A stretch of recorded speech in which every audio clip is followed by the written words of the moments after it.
नांदेड विधान परिषदेचे उमेदवार कृष्णा पाटील आष्टीकर जे नागेश पाटील आष्टीकर यांचे चिरंजीव आहेत ते या निवडणुकीच्या रिंगणामध्ये होते।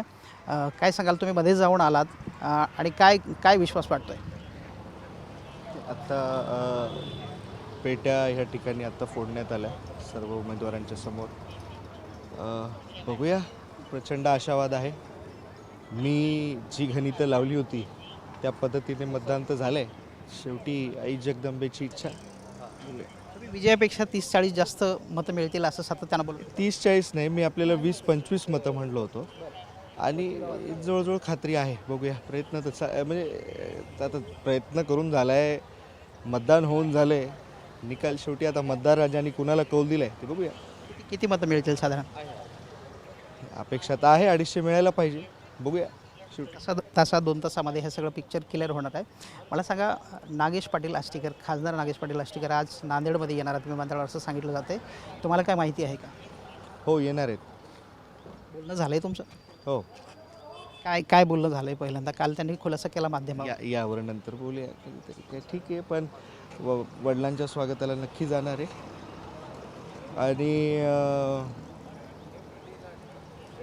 जे काही माझ्यावर काही लोकांनी काही अपेक्षा ठेवल्या होत्या, काही चुकीचे जे मागण्या केल्या होत्या माझ्याकडनं, त्याही गोष्टीला सडेतोड उत्तर देणार संध्याकाळी। शिवसेनेतून शिवसेनेत गेलो असं नागेश पाटील आष्टीकर म्हणाले। तुमची आज भूमिका काय? तुम्ही सातत्यानं उभाटासोबत आहो असं सांगत होते। आधी हे निकाल होऊ देत। माझी भूमिका मी 4-5 वेळेस स्पष्ट केली आहे, पण एक कुठली तरी अतिशय वाचाळ तोंडाळ बाई ती काल ती राजूल पाटील मातोश्रीवर गेलेली, माझी भगिनी ती तिथे गेलेली, ती उद्धव साहेबांना भेटून आली, तरीसुद्धा या विकृतबाईने काल परत आमच्या दोघांवर शंका उपस्थित केली। आता कुठेतरी वाटायला लागलं आहे का आता बस करावं। तुमचे कार्यकर्ते धमक्या देतात असं त्यांनी पोस्ट केली आहे सुषमा अंधारे यांनी।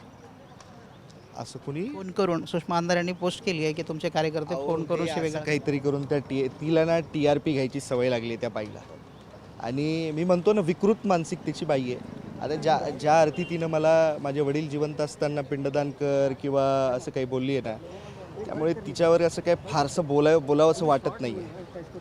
पण तिनं आता हळूहळू मी तिला जरा चुकीचीच उपमा दिलेली, सरडा म्हणून। ती ॲक्च्युली आत्ता शिवसेनेचं ढेकून झाली आहे, ढेकून म्हणजे ती असं रक्त पिती आहे ना पक्षाचं, का ती आतून सगळ्यांना खोकलं करते, मी असं म्हणतो।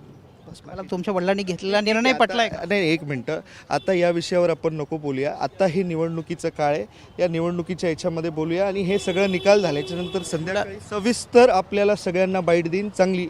जे काही माझी प्रतिक्रिया आहे, जे काही माझ्या मनात आहे, हे मी सगळं काही आपल्याला संध्याकाळी विश्वास वाटतोय गुलाल उधळणार आपण? तुम्हाला काही शंका वाटते का?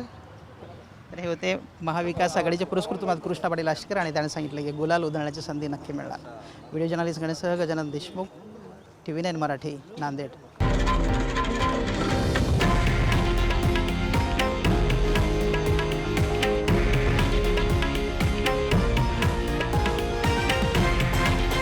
हे आहे देशातील नंबर 1 न्यूज नेटवर्क आणि आपण पाहत आहात TV9 मराठी, एकमेव।